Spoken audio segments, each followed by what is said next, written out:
Today I'm going to give you some tips and some not do's, like how not to do this when it comes to paint pouring. I discovered all kinds of things that I wish I would have known before I started.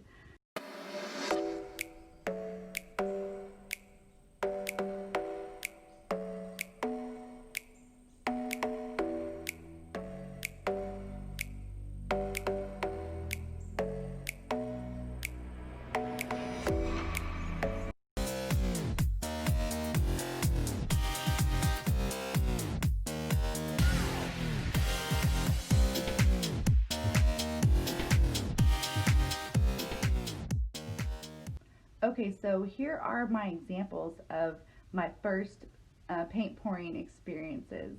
And so behind me, for example, this one I actually covered all of the edges pretty much. Okay, I guess. I don't know. What do you think?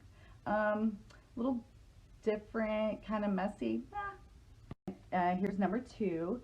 This one I actually tried to do some of the cells using a silicone and a torch.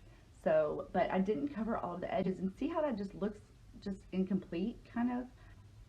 Next, here is number three of my paint pouring experience. This one, you know, I couldn't get it to blend real well, but I was using a blow dryer, which I've learned that you really, you have to be very careful. Don't hit it at full blast for sure, or less air or something. I don't really know. Maybe I need to watch a YouTube video on that.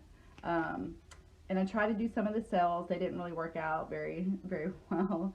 And the blending did okay in some areas it did not.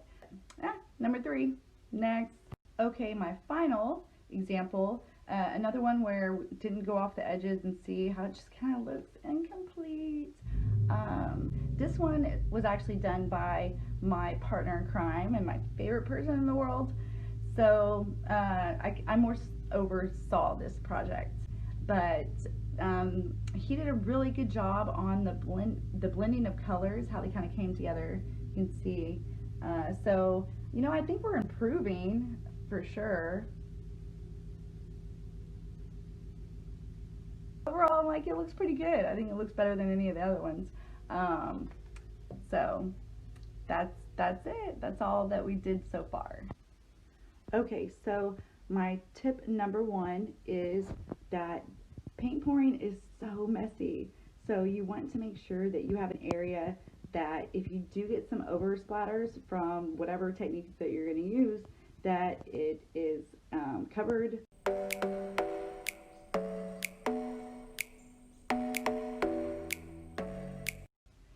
Next, my tip is to make sure that you cover your entire canvas or panel area with a coat of, like, your first coat, base coat, like white or black, but you have to make sure that you cover the whole thing, including all of the edges, or the paint won't pour off the sides. And if you don't have it pouring off the sides, it kind of just looks incomplete.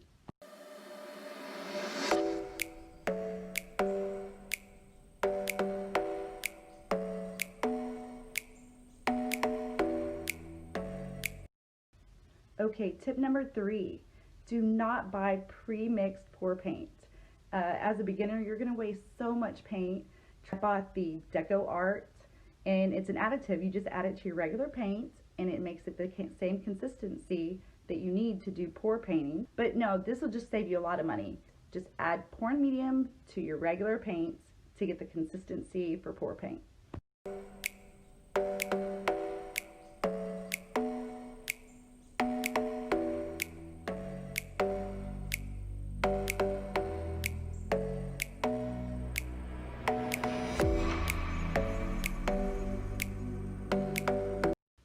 Okay, my next tip is the technique that you use, way too much happens way too fast. And that means it only takes a little bit for the whole thing to become a real hot mess. And so whether you're using a blow dryer, you're blowing it, or you're tilting it and letting it pour and run into each other, you only have a few different techniques that you can do before the whole thing is just a mess. And so you have to be strategic in your process or your strategy that you're trying to accomplish.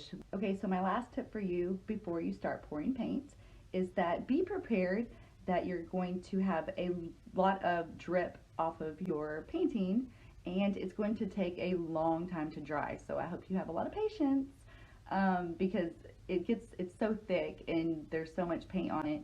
It's going to take a long time for it to dry. So I had to let mine sit for over 24 hours before I could even touch any of them without becoming a big mess again. So set your watch, or don't. I will actually just don't. Just let it stay there forever or at least a while.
Hey, so again, I appreciate you checking out my video, and please, if you would like to see more fun projects, I do offer some how-to videos in some other areas where I am more experienced on my channel, Sarah Smiles Arts and Crafts. Thank you guys so much. Mwah.